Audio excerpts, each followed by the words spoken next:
we host the Pen to Paper Creative Writing Contest, which looks for pieces of fiction, nonfiction, poetry, and comics that have to do with the topic of disability. And our co-host is? I am Eric from VSA Texas. We're the state organization on arts and disability, and we do this and some other events around Austin, arts classes, stuff like that. So a couple of announcements before we get started. One, April is National Poetry Month, as if you didn't know. And all poetry titles in Malvern books are 20% off. So buy some poetry books and support Malvern because they are great, and so is poetry. So that works out well. Second, we're going to do about 45 minutes of regular open mic today. And then David Borden is going to launch his graphic novel called And Yet We Rise. So we'll have about 45 minutes of regular open mic and 45 minutes of book launch. And I don't know what that's going to be like. I don't know if he's going to read and act things out. Like, I just have no idea. It's going to be exciting. So I think that's all the stuff that we need to say. Yeah, we have, at VSA we have a showcase next Saturday of our public speakers, and they're going to be sharing stories. So if you're interested in going to that, you can chat with me after the All right, let's go ahead and do this. First, we have Thom, the world poet.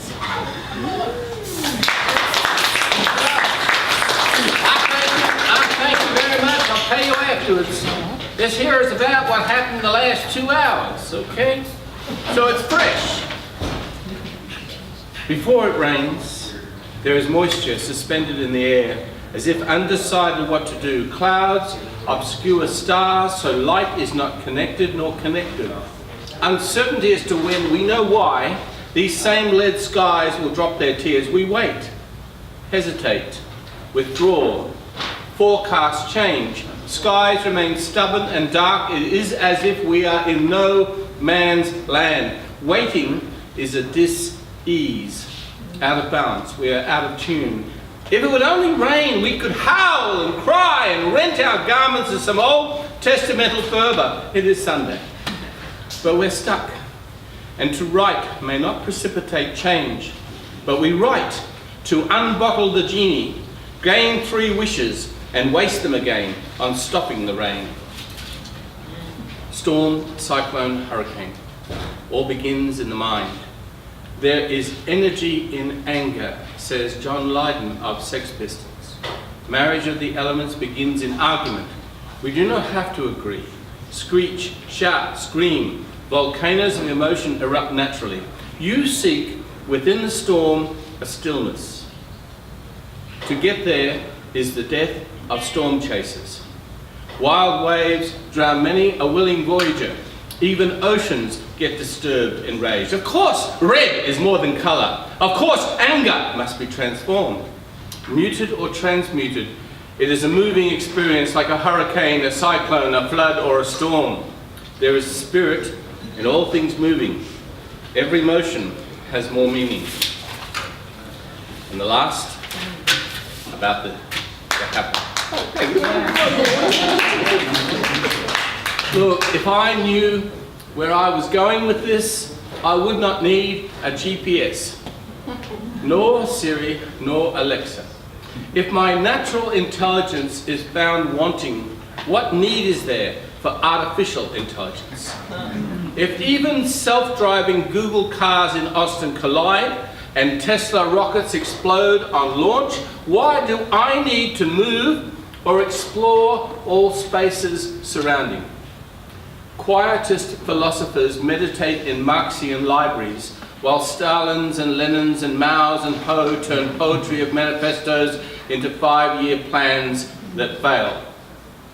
Harvest too rely upon connection between seed and soil, and no flaming speech nor year 1 will convince them otherwise. The great leap forward and those backyard furnaces, the barefoot doctors and white helmets, good ideas in ruins. I am not saying that many of man's plans failed. Yes, I am. Great,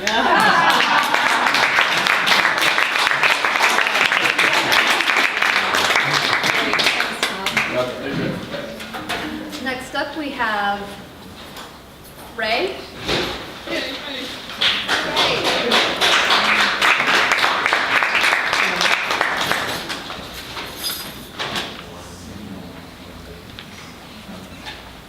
Hello.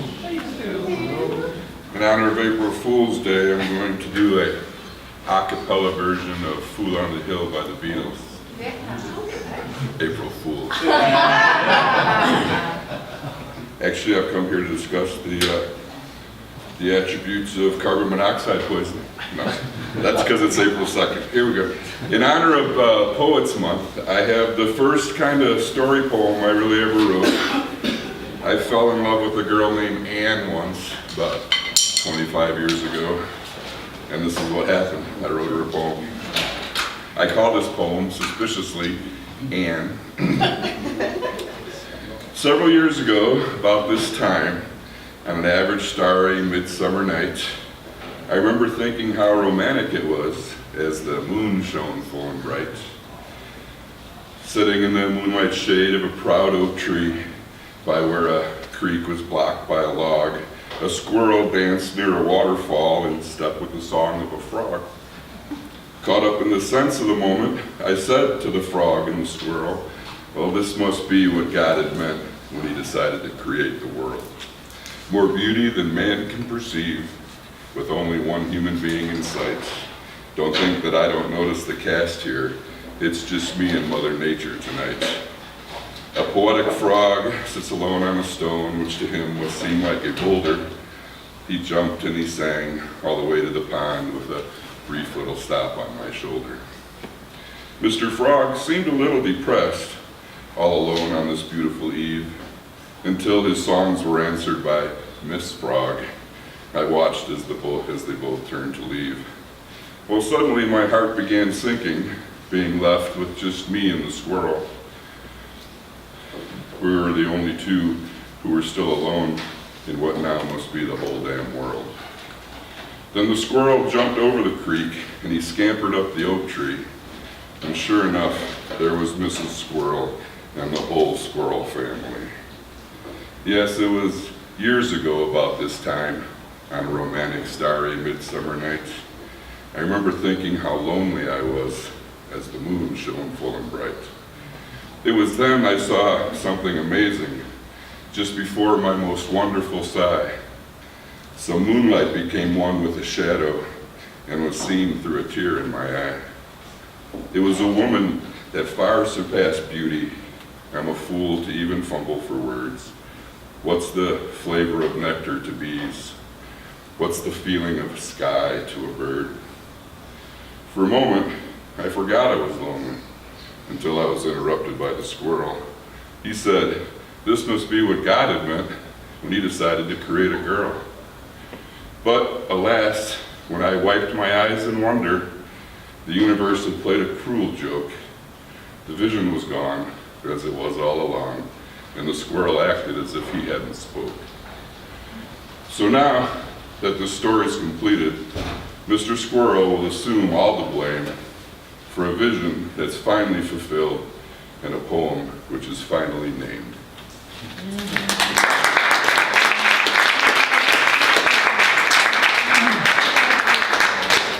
Thank you, Ray. Next up, we have Bob Mudd.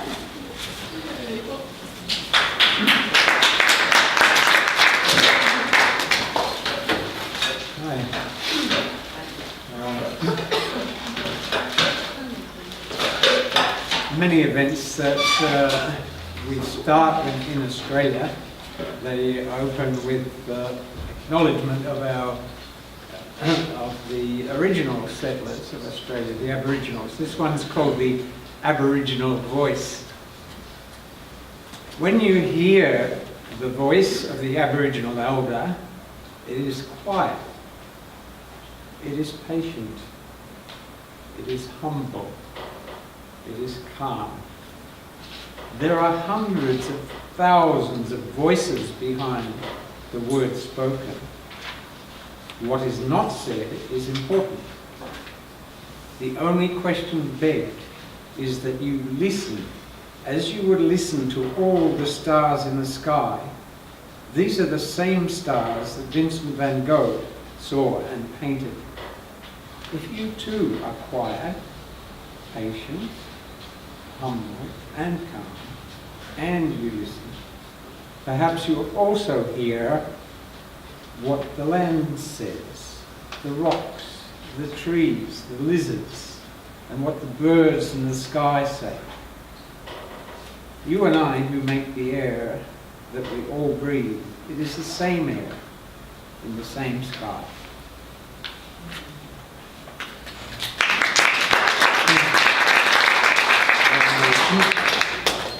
Some short ones. I work with kids a lot in Australia, little kids, and we've tamed the pigeons. They'll land in your hand. And I feel annoyed at times with the little kids that go to chase them. It's called motivation. I felt annoyed with a child chasing after a bird until I asked her why. She said she just wanted to hold it. Sometimes you can't fault motivation. Fortunately, birds are free to fly. Thought. A pebble thrown in a stream that wedges against a boulder may alter the course of a river in time. A thought tossed in an open mic might wedge against a bigger tree and alter a stream of consciousness. And one more. Motherhood. Did you ever hear of a Nobel Prize for motherhood? Surely it should be right up there with science, physics, medicine, literature, and every other great art. But who would be the judge? Every child knows.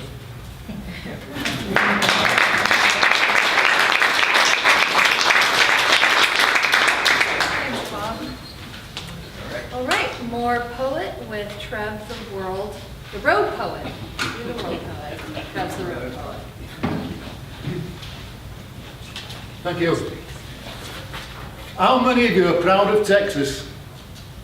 Nobody? Hey, somebody else. Right, I'm proud of being Yorkshire. And we call Yorkshire God's County. That's back in England, across the pond. This poem is called The State of God, and I can't find it, so I'm going to try and remember it. On the 6th day, God made Texas. On the 7th, he rested. Knowing what he created couldn't be bested. As he thought on reflection, when he created Texas, he created perfection. So now all Texans can be poking sarcasm by saying when God created the other states, he was only joking. I've actually got one somewhere. It's just need to find it. This is a tribute to myself and 3 great guys. Bob, as you know, didn't join us last year, unfortunately, and he was missed. News I'm glad to hear, Bob is joining us this year. He'll be in Austin 3 days before me. And one thing will be really plain. The Commonwealth poets will ride again.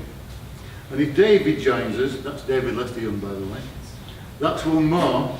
We could be Texas National Poetry Month. Fantastic 4. And when we rend our poems to others' ears, David could be D'Artagnan. To me, Bob and Thom's 3 Musketeers.